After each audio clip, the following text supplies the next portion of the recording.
Hello दोस्तों, मेरा नाम डिम्पल है। मेरी उम्र 21 वर्ष है। आज मैं आपके साथ एक रियल हॉरर स्टोरी साझा करने जा रही हूँ, जिसे सुनकर आपके भी रोंगटे खड़े हो जाएंगे। आज पापा को गुजरे 20 साल हो गए। मैं उन्हें आज भी बहुत मिस करती हूँ। आज उनके कमरे से मुझे कर्ण पिशाचिनी साधना की किताब मिली और मेरी यादें फिर से ताज़ा हो गईं। कर्ण पिशाचिनी यह एक ऐसी खतरनाक मंत्र साधना है जिससे साधक अपने मंत्रों से एक पिशाचिनी को खुश करता है और वह पिशाचिनी अपने साधक को किसी भी सवाल का जवाब उसके कान में देकर उसे खुश करती है। सवाल कैसा भी हो, चाहे भूतकाल हो या वर्तमान काल, उसके पास हर सवाल का जवाब होता है। लेकिन अगर यही कर्ण पिशाचिनी नाराज हो गई तो ये वरदान कब श्राप में बदल जाए, ये कोई नहीं बता सकता। ये बहुत साल पहले की बात है। तब हम बहुत गरीब थे। हमारी जमीन साहूकार ने धोखे से हड़प ली थी। खाने पीने के भी लाले लगे थे। हम लोग पूरी तरह से कंगाल हो गए थे। तभी मेरे पापा को उनके दोस्त ने कर्ण पिशाचिनी साधना के बारे में बताया तो मेरे पापा को यह आखिरी रास्ता नजर आया।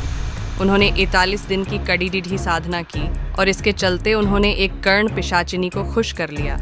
पापा अब शहर आ गए थे। जो भी कुछ पैसा बचा था उन्होंने वह शेयर मार्केट में लगाया।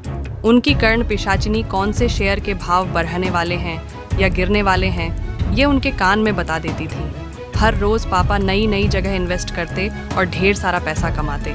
देखते ही देखते हम लोग थोड़े ही दिन में रईस हो गए। हमारे पास अब सब कुछ था। पापा से बड़े बड़े लोग मिलने आते और उनकी सलाह लेते। एक दिन पापा के दोस्त ने हमारे घर पर सरप्राइज पार्टी रखी, क्योंकि पापा बाहर कहीं भी जाना अवॉइड करते थे। उसी शाम से पापा अजीब सा बर्ताव करने लगे। दिन रात वो अपने आप को कमरे में बंद कर लेते और चिल्लाते रहते। शायद किसी की बद्दब्द से तंग आ गए। मुझे या मम्मी दोनों को अंदर आना मना था। पापा चीखते हुए, मुझे माफ़ कर दो। नहीं नहीं।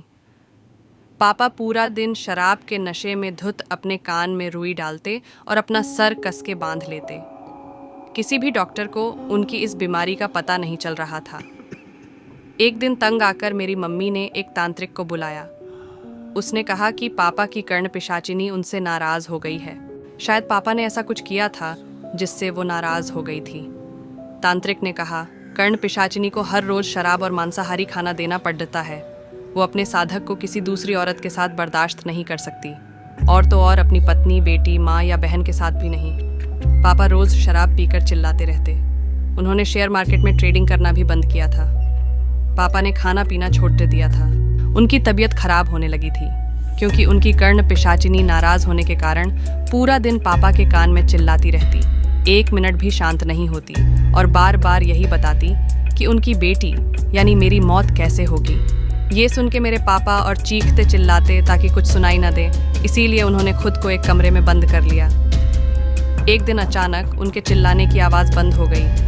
उनके गुजरने के 2 महीने बाद मुझे उनका ये लेटर मिला।